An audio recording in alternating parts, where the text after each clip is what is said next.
So, the other day, my friends spent money in Crimson to get their hands on the Monarch. Well, they were incredibly hyped and loaded into their first match, which was used in the Battlegrounds, and in my opinion, the Monarch should only be used in Battlegrounds.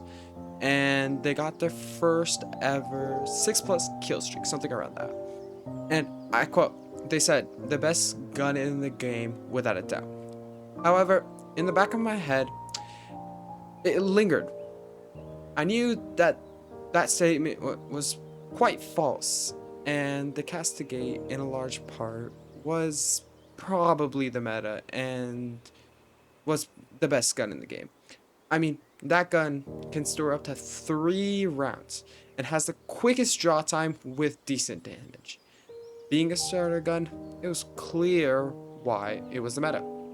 So, I asked him, yo, you should go solos or even wingman. So, he did that. I told him to screen share on Discord, and he went into a match. This man, super hyped as always, I don't know why, loaded into the match, and after 2 rounds of getting absolutely dog walked, he dropped it and swore he would never touch it again. And let's be completely real right out the gate. The Monarch will absolutely check you. It has by far the largest aim time in the entire game and gets absolutely hard countered by almost any gun. Plus, things like the Castigate.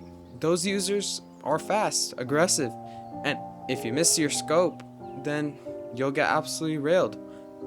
But if this gun is so hard to use, what are the positives? Because when the Monarch hits, it's like a nuclear bomb. We're talking max amount of damage, or the highest damage in the game, and completely deletes your opponent's health bar. Plus, it has the ability to wallbang. I mean, you need this for this gun. Imagine storing a shot and your opponent cowers behind a wall. Yeah, it's over for you. So, if you get a good read on your enemy through the solid structures, you can put him down. But you need to understand a couple things about this gun. So, first, you must understand your limits.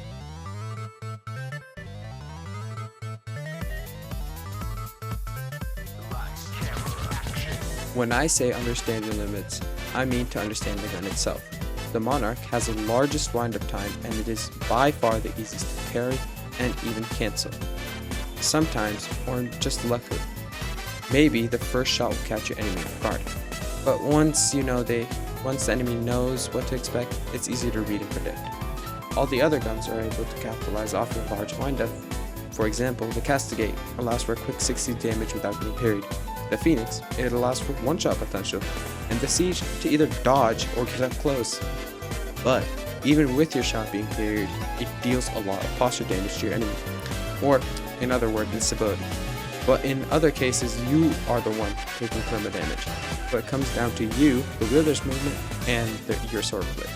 But once you destabilize them, it is you and your aim versus your opponent's speed and movement. Next, your win condition. Basically, posture or instability is a Monarch's greatest tool, but for other guns like Siege, Phoenix, or Castigate, you can hide behind cover, run away, or even dodge the bullets. But not against a Monarch, as those who use them don't have to be worried about cover, but on the other hand, you must predict where your enemy is going to be. But for this to even occur, you must learn how to destabilize your opponent, meaning you must learn the fundamentals of flashing and parries. You already know when 2 individual slashes collide, they do a thing called clashing, and whoever has the most speed out of the 2 will gain less instability compared to the other. This means things like sliding, slingshotting, and slam canceling. Anything that helps you gain speed will help you gain on top. You can also measure who got the worst out of the trade by seeing if you got less instability. Then comes the art of parrying, which is just predicting your enemy slashes. And it just doesn't have to be bullets. You can even parry down slams if timed correctly, but this allows the person who parried to gain a little amount of instability, while the person who slashed to gain a ton. And if missed parries happen, when the user has high instability, it won't destabilize you, but will give you rather parry fatigue, which doesn't allow the user to parry. Lastly, your aim.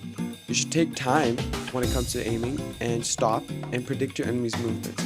But this is only if you have destabilized them. If they aren't destabilized, make sure you keep moving so you don't get cancelled. But if they have been destabilized, make sure you stop and predict where your enemy's gonna go before you take a shot. Also, make sure to aim at them in the general area. You don't have to be directly on them, but the general area of the body.